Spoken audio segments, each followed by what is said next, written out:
네, 자유의 창 시청자 여러분 반갑습니다.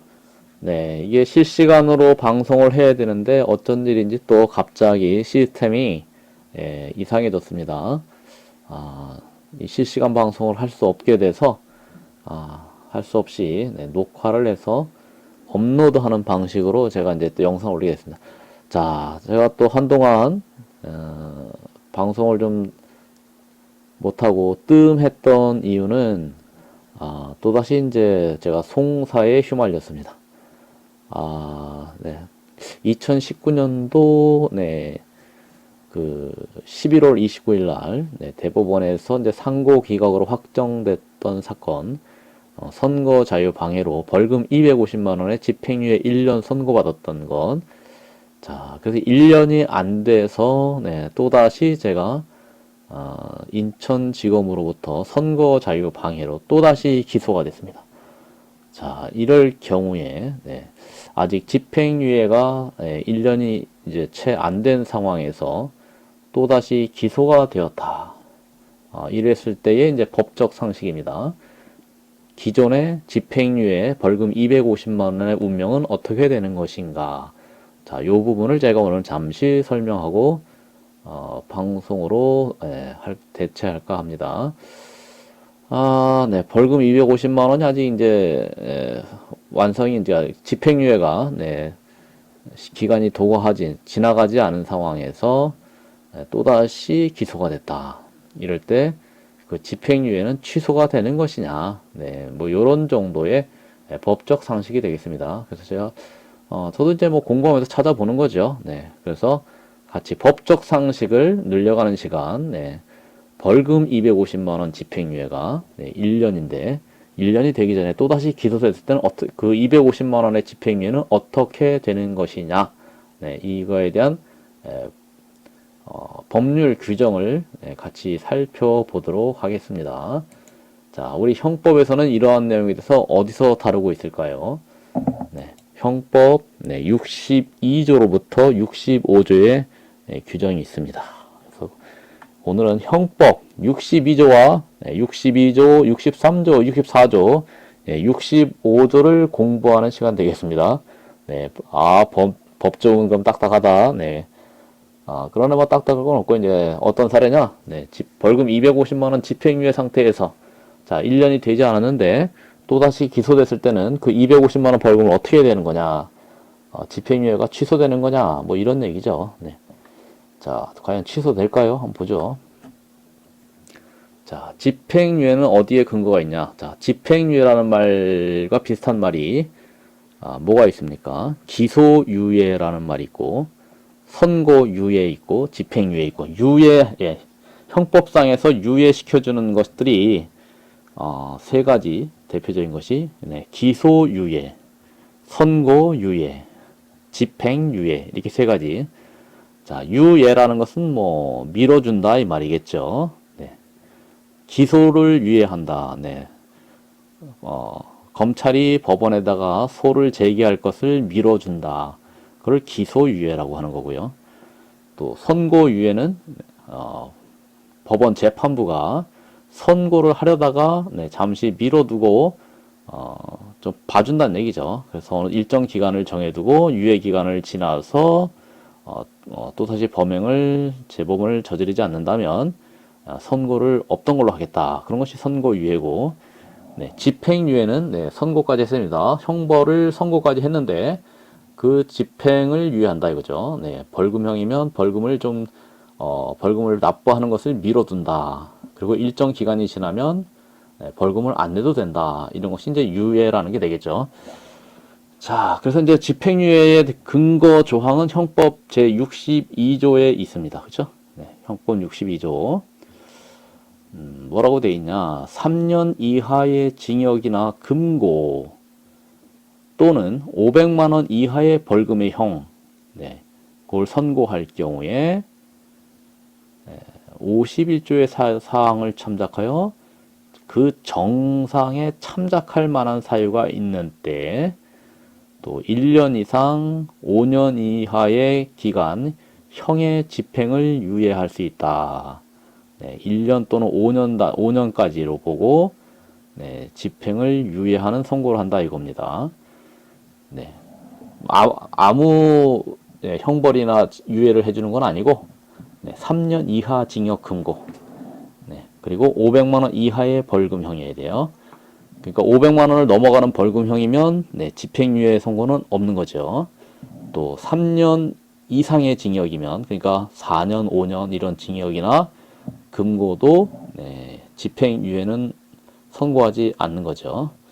자, 그래서 판결을 할 때 3년 이하의 징역이나 금고 500만 원 이하의 벌금형일 경우에 네, 집행유예 선고가 되는데 판결이 나오는데 자, 그렇게 이제 그러면 이제 집행유예 선고를 받았는데 그것이 이제 정상적으로 집행유예 기간이 지나면 뭐 이제 그 형을 네, 효력을 잃게 먼저 그 형의 선고가 효력을 잃게 되는 거죠. 기간이 지나면 그것이 제65조에 있습니다.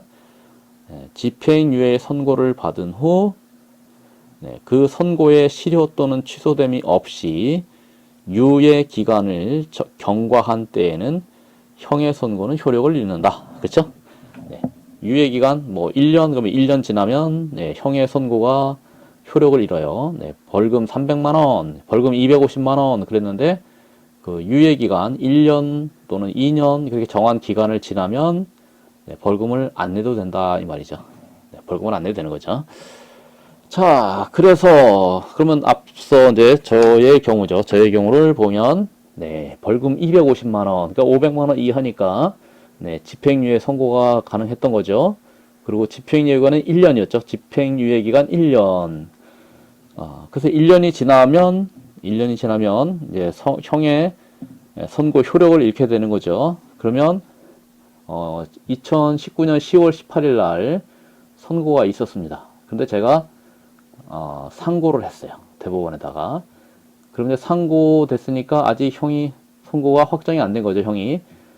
그래서 대법원에서 상고 기각돼서 어쨌든, 네, 그 피고인만 상고를 했기 때문에, 자, 11월 29일 날 어쨌든 대법원 상고가 기각됐는데, 벌금 250만원 집행유예 1년은 이제 확정이 된 거죠. 그래서, 2020년 11월 29일 날, 28일 날이죠. 28일 날, 이제 집행유예 1년, 이제 250만원 벌금은 이제 효력을 잃게 되는 거죠.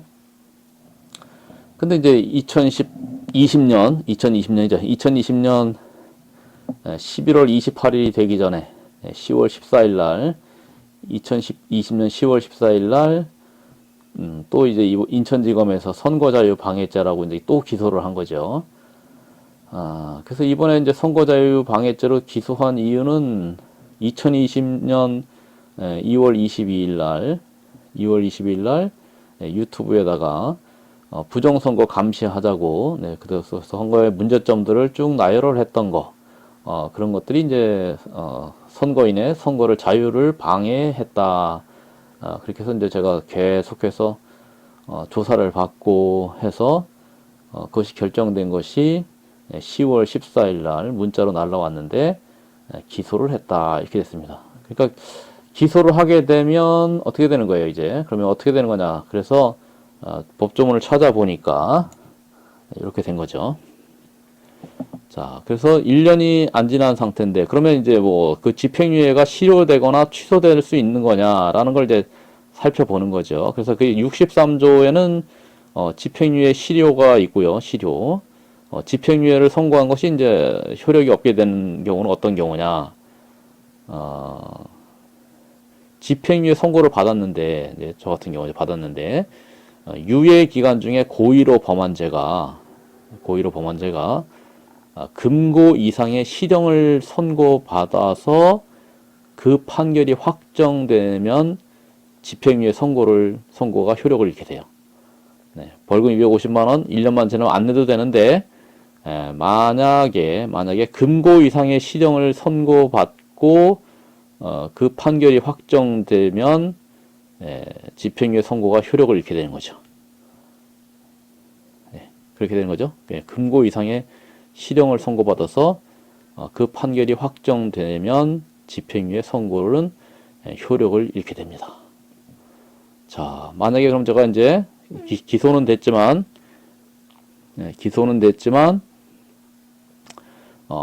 이제 금고 이상의 실형을 선고받아야 되겠죠. 선고받고 그 판결이 확정되어야 됩니다.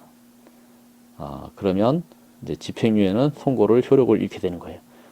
벌금 250만 원을 내야 된다 이거죠. 그런데 자, 그러면 제가 이제 금고 이상의 실형을 선고받고 판결이 확정되는 게 언제쯤이냐? 네, 아무리 판결이 빨리 진행이 된다, 재판이 빨리 진행된다고 해도 최소 몇 개월은 걸리겠죠. 네. 또 1심에서 끝나는 게 아니고 이제 판결이 확정되어야 되니까 항소도 있고 상고도 있고 대법원까지 가게 되면 11월 28일 전에 판결이 확정될 일은 없어 보입니다. 그렇죠? 네. 뭐 혹시 이번에 이제 기소된 걸로 금고 이상의 실형을 선고받는다고 하더라도 네. 그 선고가 판결이 확정이 돼야 되잖아요. 확정이 되려면 그 항소나 상고까지 가야 되기 때문에 그죠? 네, 항소나 상고까지 가야만 집행유예 선고는 효력을 잃게 된다. 그래서 저 같은 경우에는 일단 63조의 규정으로 봐서 금고 이상의 실형을 받고 확정되는 때가 올해 안에는 힘들죠. 자, 11월 29일까지는 28일까지는 힘들다. 그래서 집행유예 실효가 될 일은 없어 보인다. 이렇게 되겠습니다. 그렇죠? 네.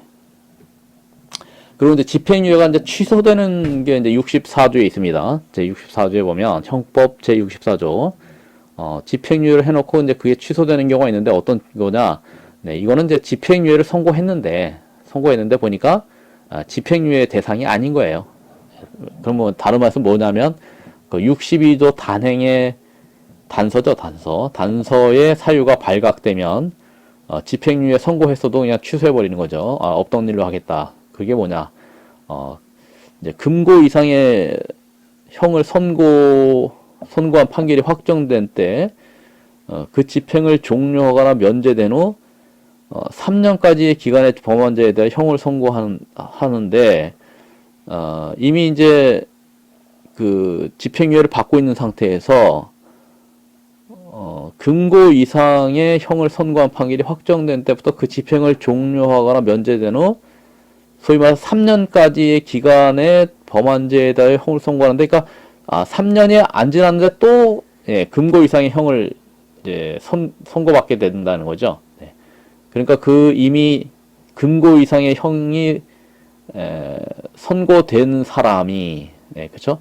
이미 금고 이상의 형을 선고받은 사실이 있는데도 불구하고 또다시 선고유예를 한 것이 이제 드러났을 때, 뭐 그렇게 되겠죠. 네. 그랬을 때는 그 집행유예 대상이 아니다 이거죠. 집행유예 대상이 아니니까 집행유예 선고를 취소한다. 이런 게 이제 64조의 규정 같습니다. 자, 그러면 이제 뭐 시조나 취소의 경우를 보게 되면 이제 벌금 250만 원에 대해서는 뭐 남은 기간 이제 1년을 채우는 그 기간 안에 그 63조에 따라서 금고 이상의 실형을 선고받고 판결이 확정되기는 어렵다. 그렇게 되면 이제 65조에 따라서 집행유예 선고를 받은 후 선고의 실효나 취소됨이 없이 유예기간을 경과한 때 형의 선고는 효력을 잃게 되어 있기 때문에 실효 없이 유예기간을 지날 걸로 예상이 되죠. 벌금 250만 원에 대해서는 자, 이 벌금 250만 원에 대해서는 11월 28일까지 11월 28일까지 금고 이상의 형이 선고 확정 판결 나기 힘들기 때문에 벌금 250만 원은 이제 그 집행유예 기간이 지나면서 자연스럽게 형의 선고를 형의 선고 효력을 잃게 될 것 같습니다. 벌금 250만 원은 안 내도 된다. 그것만큼은 이제 확실해진 것 같습니다. 그래서 제가 이제 이번에 또 이제 재판을 받게 됐는데요. 그래서 10월 14일 날 문자로 기소됐다 하는 거를 이제 연락을 받고 또 또 10월 19일 날 네, 인천지방법원으로부터 형사 제15부 인천지방법원으로부터 이제 공소장을 받았습니다. 공소장을 받아 보니까 그 검찰에서 조사할 때에 뭐 그 선거 자유 방해로 볼 수 있는 그 위계 사실들을 쭉 그 강의에서 언급했던 그 항목들 중에서 대부분은 다 빠졌습니다. 네, 가짜 투표함이니 뭐 봉인지에 서명이 위조가 됐네 안 됐네, 그 다음에 QR코드와 관련된 거, 그 다음에 또 뭐 CCTV의 영상이 중간에 잘렸네 마네 뭐 이런 문제들 해서 한 그 조사를 받았던 내용들 중에서 그 이제 22일 날 영상에서 쭉 제가 이제 강의를 이어 나가는데 거기서 가짜 투표함 문제, 뭐 봉인지 문제, 뭐 QR코드 문제, 뭐 이런 것들은 하여튼간 다 이번에 공소사실에서 빠졌고요. 공소사실에 지금 현재 올라와 있는 거는 이제 해킹 가능성, 해킹이 된다면 이렇게 이제 가정하고서 그럴 경우에 해킹이 된다면 그 사전 선거 시스템이 해킹이 된다면 이라고 가정하면서 그렇게 해킹 가능성을 얘기했다는 거. 네. 해킹될 가능성이 극히 낮은데, 선관위로서는 해킹될 가능성이 극히 낮은데 해킹 가능성을 얘기해서, 네, 그 우려를 얘기하니까 선거인들이 그 우려 때문에 선거를 안 할 것이다. 뭐 이런 이제 논리 같아요. 그런 이유로 선거 자유 방해다. 이렇게 이제 기소가 된 겁니다. 그래서 저는 이제 뭐 대략 제가 그 해킹 가능성, 그러면 가능성은 누구나 얘기할 수 있는 게 아니냐. 네. 가능성도 얘기 못 하나 이거죠. 네. 그리고 이제 가능성이 극히 낮다 이렇게 주장하는데, 그 공소인 검찰의 주장은 선관위의 주장인 것 같기도 하고요. 가능성이 극히 낮은데, 해킹 가능성이 극히 낮은데, 자, 극히 낮던 뭐 아주 낮던 어쨌든 가능성이 있긴 있는 거잖아요. 그죠? 네. 더구나 그 통신 장치가 있고, 뭐 통신 그 USB 포트가 있고, 또 랜카드가 뭐 장착되어 있고, 이렇게 되면은 통신이 가능하다라는 것을 이제 우리 해커들에게는 통신이 가능하다면 뭐 통신 가능한 장비는 거의 해킹이 가능하다. 이게 공식인데, 만약에 선거 그 투표지 분류기라는 거, 전자개표기라는 거에 통신 장치가 있다고 하면, 통신이 되고 있었다면 해킹 가능성은 당연히 있는 거거든요. 네, 그런 것들을 가능성을 얘기했다. 해킹 가능성을 얘기했다고 선거방해라고 주장하는 거. 이게 조금 오버가 아닌가 싶어요. 네, 오버 같아요. 그래서 아무튼 그런 내용을 가지고 제가 또 적국에서 만약에 해킹이 가능하다면 뭐 세계 어느 곳에서나 뭐 투표지 뭐 프린팅 하는 거니까 사전 투표지 뭐 그렇게 세계 어느 곳에서나 뭐 중국이든 뭐 북한이든 적국에서 이렇게